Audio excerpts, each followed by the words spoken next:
long time. Oh, hey, Hoishin! Long time no see! Fancy meeting you here. How's work these days? Thanks to the help of people like you and colleagues like Ganyu, better all the time. But I've been feeling distracted at work lately. I just feel constantly agitated. It's a long story.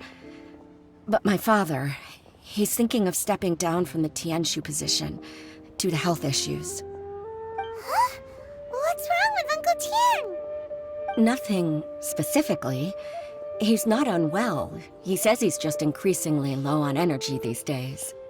He's always said, old age comes for us all in the end. Still, I just can't help but feel a little emotional watching it happen to him. Anyway, my father's currently on the second floor of Yangsheng Tea House. Why don't you come pay him a visit with me? He seems very fond of you, too. I'm sure chatting with you will make him very happy. Sure, let's go.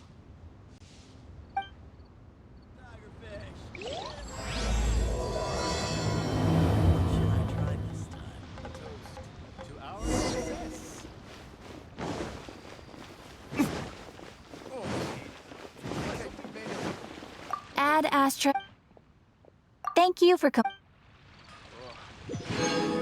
Add Astra.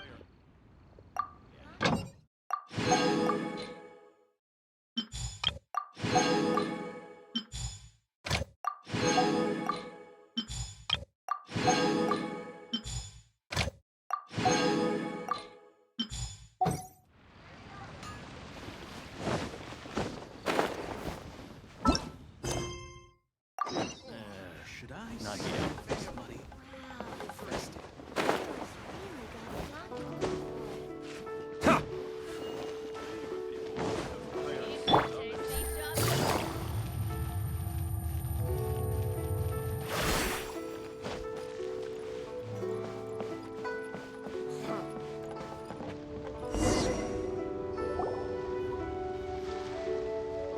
Uncle Tian, we're here to chat with you. Oh? What a lovely surprise. Welcome. Hoishin, why don't you go downstairs and get the shopkeeper to make us a fresh pot of tea?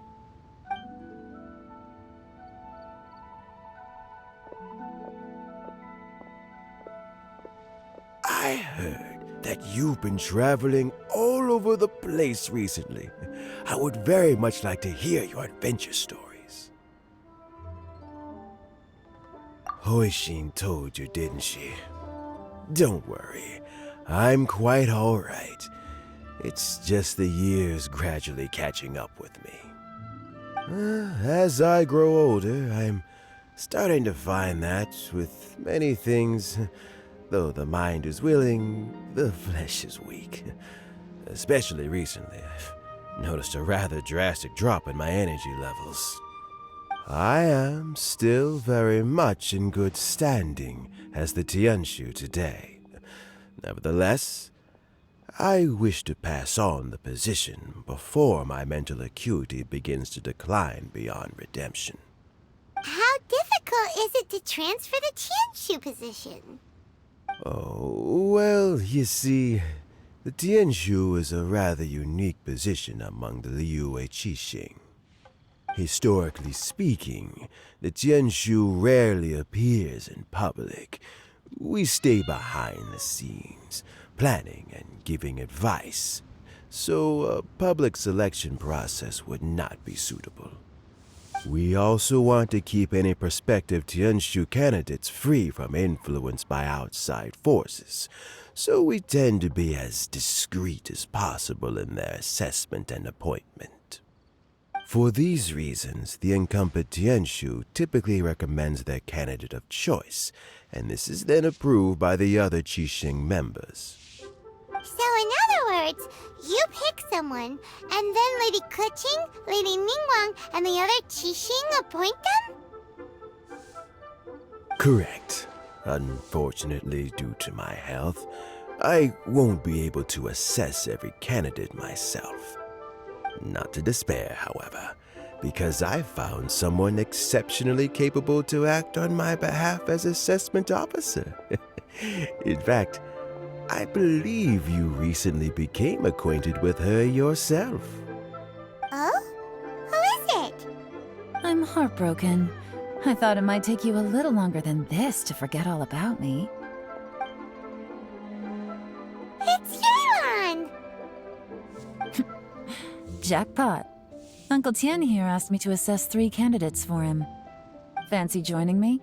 You'll be among the first to get to know the next Tianshu. Might be a good opportunity for you. What do you think? Paimon thinks so too. It can't be a bad thing to be on good terms with a new Qixing, right? Alright then. Though, I gotta say, Uncle Tian, you say you're into behind-the-scenes planning? My work's of the covert variety too. Don't you think I might make a good Tianshu? Huh? Yelan, you want to be the next Tianshu? I'm not opposed to the idea, but I suspect Ningguang wouldn't let you go very easily after how long you've been working together. So, how about this? If your investigation reveals that none of the other candidates are qualified for the position, I'll recommend you for the job. Deal. Well, you guys take your time. Everything's all set for the assessments to go ahead. Meet me on the first floor when you're ready. Until then, have a pleasant conversation. Oh, and no need to pay for your tea. As the new owner of this fine establishment, this runs on the house.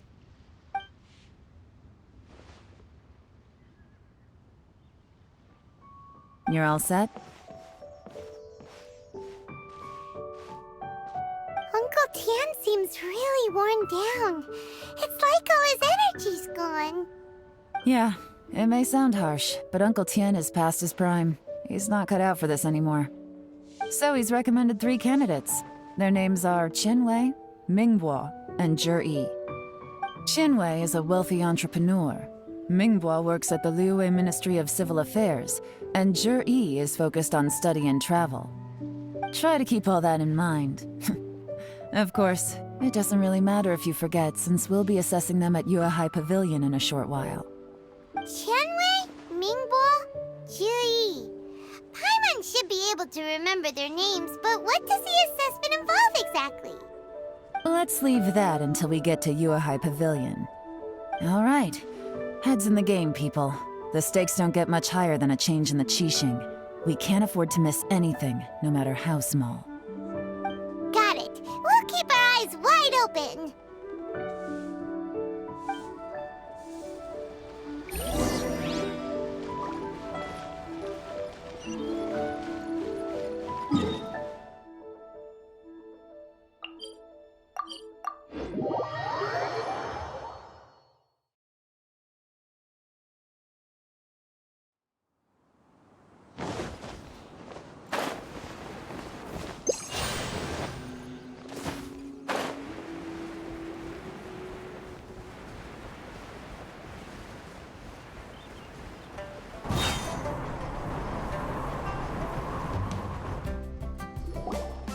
My legs are getting sore. What is wrong with this assessment officer? This is a huge occasion and I don't even get a chair. I've dealt with all kinds of people in my time, but never have I been made to stand while I'm waiting for an appointment. Oh, I mean, I think it's fine. That's called being complacent. If you're happy to just accept the way things are, you'll never be able to change anything in the future. Oh, come on. That's just... Now you're just being unreasonable. All right, you two. Let's not get into a big argument over this. It's not worth it. Qianwei, that was a bit uncalled for. And Mingbo, cut him some slack. We've all been standing around for a while. It's natural to be getting irritable. Look, how about this? There's no rule saying we're obliged to stand up while we wait, so why don't we borrow some chairs from the guild nearby? Fine. They're not the best quality chairs, to be sure. But under the circumstances, it would be better than nothing.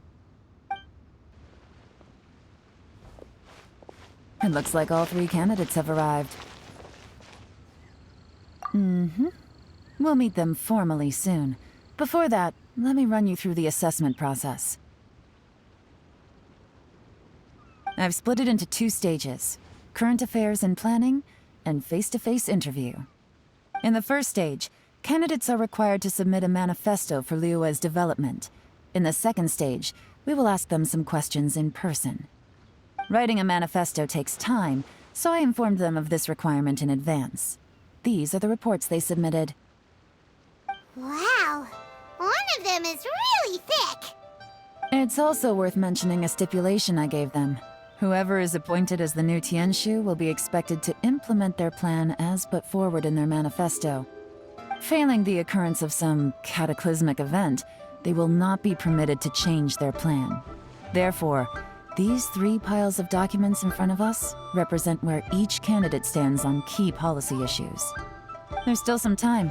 Have a skim through, get a first impression of what each person's proposing. I'll be waiting off to the side. Just let me know when you're done.